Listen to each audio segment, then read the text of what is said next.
কবিতা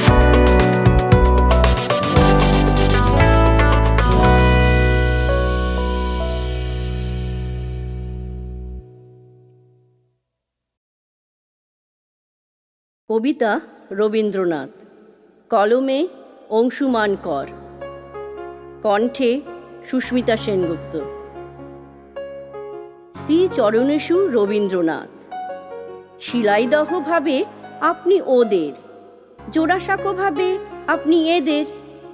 বিশ্বভারতী ভেবেছিল জজ বিশ্বাসের নন, আপনি তাদের। রবীন্দ্রনাথ, আপনি আসলে কার?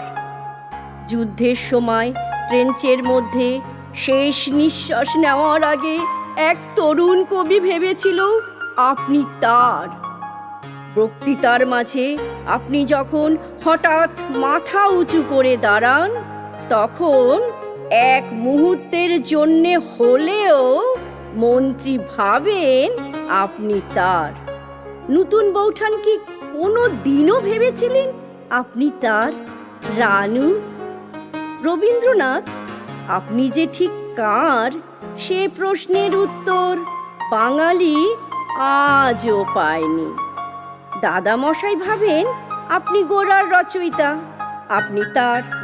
বাবা ভাবেন আপনি বানিয়েছেন শ্রীনিকেতন, আপনি তার। মা ভাবেন আপনার সুরেই বেজে উঠেছে ওর বীণা, আপনি তার।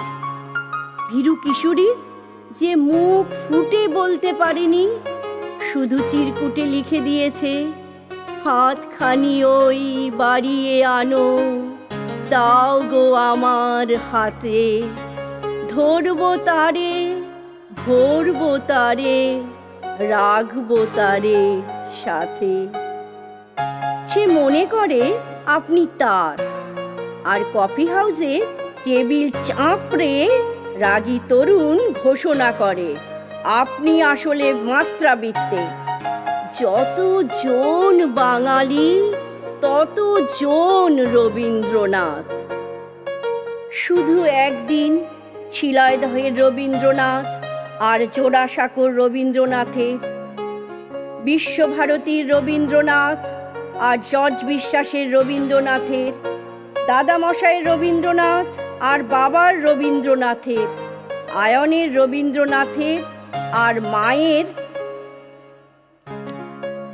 রবীন্দ্রনাথের, ভীরু কিশোরীর রবীন্দ্রনাথ আর রাগী তরুণের রবীন্দ্রনাথের দেখা হয়ে যায় সেই দিন 25শে বৈশাখ।